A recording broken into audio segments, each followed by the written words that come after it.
Hey everyone, Mr. Macintosh here, and Apple has just released the macOS Monterey 12.4 update. In this video, I'm going to go over all the changes and fixes along with security updates, enterprise changes, and OpenCore Legacy Patcher for unsupported Macs. We got a lot to cover, let's jump in and get started. Along with the 12.4 update, Apple released the iOS 15.5 update for iPadOS, tvOS, and AudioOS for HomePods, along with the 8.6 update for watchOS. For the Mac side, Big Sur 11.6.6 update, Catalina 2020-004 security update, Xcode 13.4, command line tools for Xcode, and the Apple Studio Firmware update 15.5. Our example Mac today is a 2020 13-inch M1 MacBook Pro. Once we open up System Preferences, we can see the macOS Monterey 12.4 update. We can click More Information and see that this update is 2.29 gigabytes in size. This MacBook Pro is on 12.3.1, so it's going to be the smallest update. But if we take a look at the sizes here, if you are coming from an update, for example, 12.2, it's going to be larger because it's going to take into account all of the extra fixes along with the previous updates here. And that's why the updates get larger as you get farther back. If you don't see the update, you can always click on Advanced and then click OK, and then it will automatically refresh and check for updates again. Remember, Apple sometimes rolls these out in waves, so if you don't see it, check again later.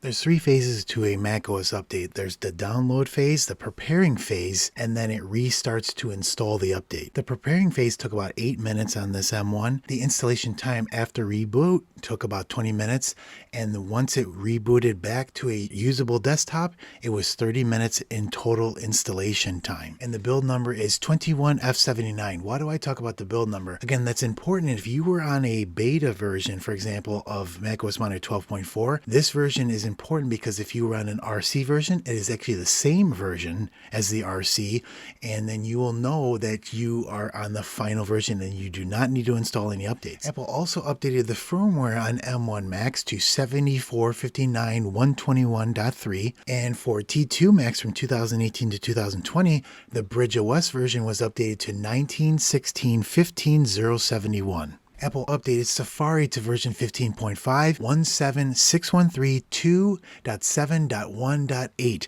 and it is included in the 12.4 update. A full installer of 12.4 was released by Apple for your USB install drives or upgrades, and also an M1 IPSW file for M1 restores using Apple Configurator 2.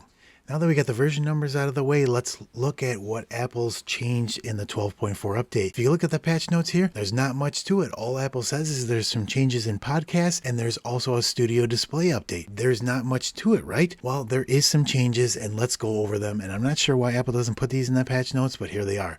So the first big change is Universal Control is now out of beta. So if we go into the display section, and then we go into the Universal Control button here, the beta icon under all these settings is now removed. So it is now in a production or final mode. Now there's a really important note that we have to look at for Universal Control after you install the 12.4 update. If we look at the Monterey 12.4 release notes on the developer page and we scroll down, we see that there's a known issue. Universal Control isn't compatible with macOS 12.3 and iOS 15.4. If you're having any issues, make sure on 12.4 on Monterey or iPadOS 15.5 or newer. The next change revolves around the dock and menu bar settings under clock. So if we go to those settings on a 12.4 system, we'll see that we have some new date options up here. And notice how it says when space allows. So that was put in there for the M1 MacBook Pro 16-inch and 14-inch because they have that notch in the menu bar. The next change Apple does actually mention in the patch notes, and it's around podcasts. It includes a new setting to limit the episodes stored in your Mac and automatically delete older ones. So if we go into the Podcast app here and then we look at the preferences here, we can see that there's some wording here that downloads can be removed 24 hours after they're played. And under the automatically download section here, we have some selectable options for last 30 days or off or last 2 episodes per show. And we can also see here from 12.3.1 that the menu system has changed. You can see they put some of the options here in the general section. And then when we click on playback here, that was also changed to to simplify the skip buttons and the headphone controls here. And then under the advanced section here, we see that there's only episodes displayed, high played episodes, and show series suggestions. And that's where they move some of these options back to the general area for 12.4. Apple also released a new wallpaper for 12.4. If we go into System Preferences, click on Desktop and Screensaver, and we scroll all the way down to the bottom, we'll have a brand new Studio Display color here for a wallpaper. Really nice. Apple made one more small change here to the keyboard section under input sources. If we see here, we see the countries will be listed here for the different keyboards. On 12.4, they changed it to a generic US and the name of the country here. Previously, there used to be flags here, as you can see in 12.3.1 on the input selection source. The next issue was around the Mac Pro 2013 6.1. There was some crashes when it would sleep, or it would kernel panic once it was in sleep mode. And a lot of users mentioned that the firmware update to the Mac on the 12.4 beta, and it's the same in the production version, fixed the issue for them. And the current version is 4.30.120.6.0.0, and you can check in your system information menu under firmware. Apple also updated its what's new for enterprise in macOS Monterey, and this is for school and business companies that have specific fixes with their mobile device management. There's 6 individual fixes in here for 12.4, and I'll include a link in the description for those if you want to investigate those more. Now let's talk about the security content of the macOS Monterey 12.4 update. This 12.4 update has 54 individual security patches included in it, and this is the most that I can remember in a really long time. So if you're keeping your Mac in the most secure state, make sure that you update to the 12.4 update to be patched and secure from all these vulnerabilities. And again, I'll include a link in the description for all these if you want to take a closer look. Apple also released a Studio Display firmware update. So if you have a Studio Display, you have to first update to 12.4. Then you will be able to go into software update and see the Studio Display firmware update 15.5. If you're on 12.3.1 or below, you will not see this update. So once you get to 12.4, you'll see the update. You can click on more info and then click install. The Studio Display runs iOS 15.5, so that's downloaded and installed on the monitor. It restarts and the monitor is back up and running again. Now let's talk about benchmarks. Normally I do the benchmarks, but I don't think anybody cares about the benchmarks anymore. If you do, let me know in the comments that you want to still see them. Next, let's talk about OpenCore Legacy Patcher for your unsupported Mac and macOS Monterey 12.4. The latest release is 0.4.4, and if you haven't checked out my video that goes over the 0.4.4 update, please do, because this is a major release and it includes a brand new feature called auto root patching. So what does that mean? Let's go to our demonstration Mac here today, and that's a mid 2012 15-inch MacBook Pro. As you can see here, I'm running 0.4.4.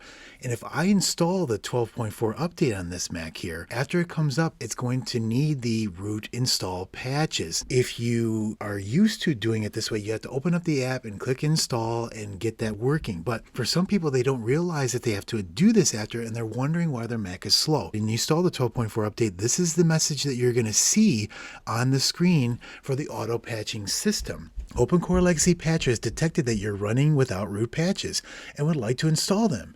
macOS wipes all the patches during OS installs and updates, so they need to be reinstalled. So after the update was done, the automatic patcher kicked in and said, hey, you need the patches for your NVIDIA Kepler card and your Intel Ivy Bridge. Would you like to install these patches? Click OK, and it automatically clicks post root patch for you, installs them, and it reboots the system.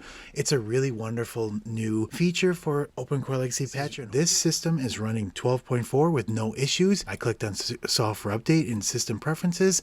I clicked on software update and installed the update right here. And as you can see, we're on Monterey 12.4. The only other issue here is that if you have a non-metal Mac, the clock might be doubled up here. To fix the double clock issue, if you see it over here again doubled up, all you need to do is go into dock and menu bar, then scroll down until you see clock here in the menu bar, then go up to here where it says show date, and then click on this and click always or never, and that'll get rid of the double clock. And that's the only issue for 12.4 in OpenCore Legacy Patcher, 0.4.4 and 12.4. Let's quickly talk about WWDC 2022. It's coming up on June 6th to June 10th, and we're going to finally see macOS 13. It's really exciting to see a brand new operating system, to see any of the new features and changes in the release, and you can bet I'll be covering it. If there's anything special that you want me to cover, let me know in the comments. And for my recommendation, should you install the macOS Monterey 12.4 update? And my recommendation is yes, you should, especially with all the security fixes in this release. 54 in total, that's huge. And that will protect your Mac against all of these reported security vulnerabilities. That's why I install the update first on my supported Mac and my unsupported Mac, just to make sure that there's no problems and let you know before you make the decision whether you're going to update or not. And always back up your Mac before you do an update, just in case anything goes wrong. You have all your files and things stored safely. And that's the macOS Monterey 12.4 update. If you have any questions, please let me know in the comments below. And if you like this video, give it a thumbs up. And if you want to see more videos like this in the future, give that subscribe button a click. And you can follow me on my Twitter at classic2_Mr. Mac for all the latest Mac information. And I wanted to thank all my viewers and especially my Patreon members. You guys are awesome. I really appreciate it. And we'll catch you in the next video. Thanks.